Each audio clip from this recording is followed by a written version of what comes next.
Good morning, Big Brother fans. It is Friday, September 10th. And they finally got there. We finally have the Cookout Alliance. The 6 black contestants for Big Brother 23 made it all the way to the final 6. I am sure they popped champagne corks at CBS because it is a historic moment in reality television, at least for a national major reality show where the final 6 contestants are all black. One of my fellow Twitter people put out a post I saw this morning, and she pointed out that in the last 10 years, I don't know if it's 10 including this year or 10 before this year, there have only been 2 black contestants that have even made it to jury. So to have the 6th final house guest be black is a major milestone. People are, of course, yelling from the rooftops that they think that the Cookout is the best alliance of all time, and I will say that it's definitely the best one this year. But I don't rank alliances across seasons because you just can't. You can't compare it. The cast has a lot to do with how individual players and alliances succeed, and this was a very special cast from top to bottom. I mean, you've got almost every house guest, if not every house guest that's been evicted and is in the jury, has been like praising the possibility. And, Claire said as much last night. Alyssa seemed clueless that there was an alliance. I don't know. They know these things, they suspect these things, but I think they're also a little bit hesitant to call it out because there's an uncomfortability factor of if you recognize the racial lines and the differences that that you can have a negative connotation. So they kind of sidestep it and don't necessarily call it out. If Julie brings it up, they seem to be willing to embrace it and talk about it, but on their own they aren't as much, at least the white players or the non-black players, because Alyssa with her Puerto Rican roots is considered, I think it's Latin, and of course Derek X has his Asian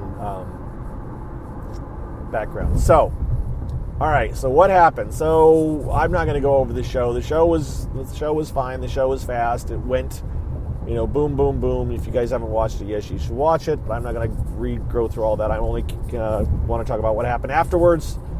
Feeds came back almost immediately after the show ended. There was lots of talking, lots of celebrating. They really hadn't all talked together or celebrated much up until now.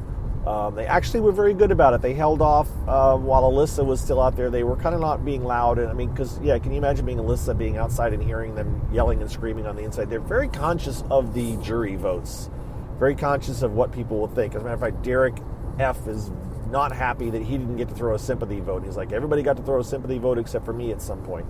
I think that's a bit of overreaction. I don't think the jury's going to be as concerned about that. You're not going to win or lose based on whether you threw a sympathy vote.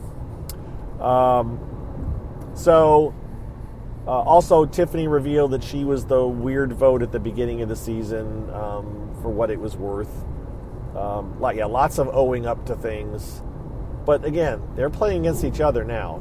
As I said, the gloves are off and they're going to go at it, and they definitely are still working each other and trying to secure each other's loyalty and security. But I did say yesterday, I think, that I really think it kind of comes down to 3 pairs in some ways, with Azah, Derek, Hannah and Tiffany, and Xavier and Kyland. I kind of saw those as kind of the 3 pairs within the Cookout Alliance. Feeds went down at some point. I can't remember exactly when last night. And then they did come back. I thought they might keep them off until they were in bed, but they did come back. It sounds like the competition was the chicken wire egg one of some variety. I did see Kyland and Azah kind of holding their hands up to each other like they were comparing their hand size. And the length of your fingers tends to play a lot into that game because you've got to reach to that chicken wire to manipulate the eggs. So Kyland won, had a household. It's possible that Derek was a close second because he was upset about it. Now, what's interesting is Kyland said that he almost wishes Derek would have won it, but it sounds like Kyland could have let Derek win it. I don't know. I mean, it's like, well, if you wanted Derek to win it, why didn't you let Derek win it? I think Kyland seems to be the kind of person that thinks that something would be a good idea, but his competitive spirit always gets the best of him, and he has to win it, just like he's done on a couple of different times. With how he didn't jump off for the last head of household, for the endurance head of household competition, and how he didn't with the knockout competition, how he kept putting Azah up even though she was like, "What are you doing?" So I think Kyland's, what he thinks he should do and what he's capable of doing are two different things. But Kyland has had a household. Sounds like, of course, Kyland has to have about 1 billion meetings before nominations, and even after nominations, and the rest of the week there's going to be meeting after meeting. And but at least for now, it sounds like Kyland will probably nominate Hannah and Tiffany. And remember, I mentioned the pairs.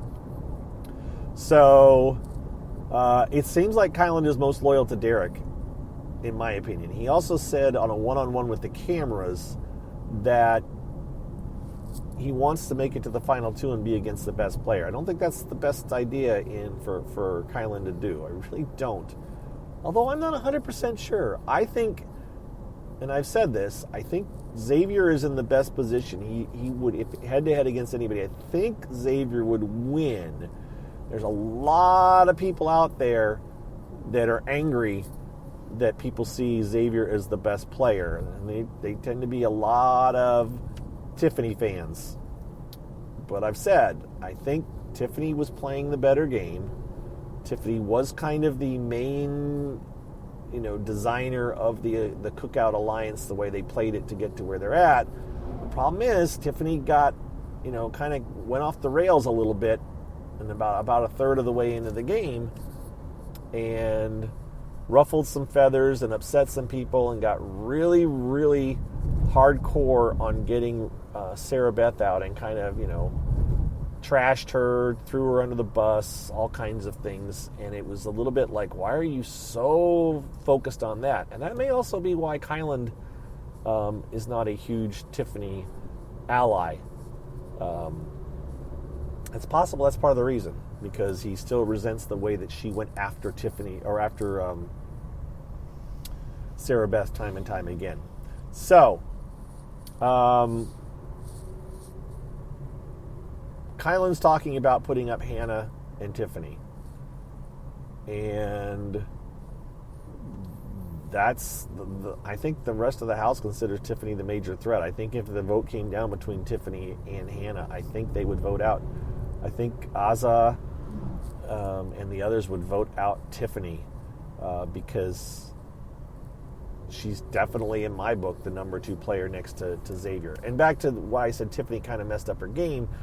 At the same time, when Tiffany was kind of pushing so hard, and she had the blow up between herself and Derek and Azah over Brittany, Xavier is the one that kind of stitched things back together. He was kind of the person that kind of led that charge to keep the Cookout held together. And that's where I give him credit for his diplomacy and keeping everybody together. And that's where I think his game kind of elevated a little bit above Tiffany's. So it's not a guy-girl thing. It's not a, that's the reason. I never saw, although, again, Xavier's been kind of whiny. Xavier's been kind of complaining a lot. But they've all been soldiers for their cause. They've all taken the hits when they've needed to take the hits. They've all done what they needed to do. It's just some of them have not been as happy about it. And again, remember, Tiffany would say she's going along with things, but she would be like, well, I'm going to go along with it, and the Cookout's going to make it, but I'm going to try to do it on my terms, and I'm going to try to keep the people that I want to keep around longer that aren't in the Cookout. And I just think those are the things that kind of hurt Tiffany's game as far as her relationship go within the house. If Tiffany wins, good for her. If Xavier wins, good for him. I don't think Kylan should keep either of them in the house. I don't think Kylan can beat either of them. So that's what I got. I did tweet out last night or late afternoon, there was an announcement that Celebrity Big Brother is going to come back in the, quote, winter is what they announced. I got a message from one of my sources, and they told me that the start date is January 26th and that it will run for 4 weeks. This is the same source that has given me the start date for the last couple of seasons and the end dates. And I tweeted before anybody else the start and the end date of this season, and that was the correct date. The year before, it was a little bit weird because of COVID protocols and all that stuff. But in the end, what they told me was correct. And they did change the finale date along the way. So those dates are, I would say, still tentative, January 26th for 4 weeks. But I feel fairly confident about it. CBS hasn't announced anything that I've seen, so you can mark that down in your book. It starts about a week before the Olympics, and so maybe they're trying to bookend the Olympics, be a week before and a week after. I'm not sure. Yeah, so just keep that in mind. I'm okay with Celebrity Big Brother, but it's short and it's fast, and I don't know. I'm not sure how I feel about it right now. Mentally, I kind of just am ready for a longer break than to start back in January. So we'll see what happens. That's all I got for today, guys. It is Friday. I will talk to you guys maybe tomorrow. We'll see. The Power Veto will be tomorrow. We'll see if Kylan sticks with his nomination plans and puts up Hannah and Tiffany.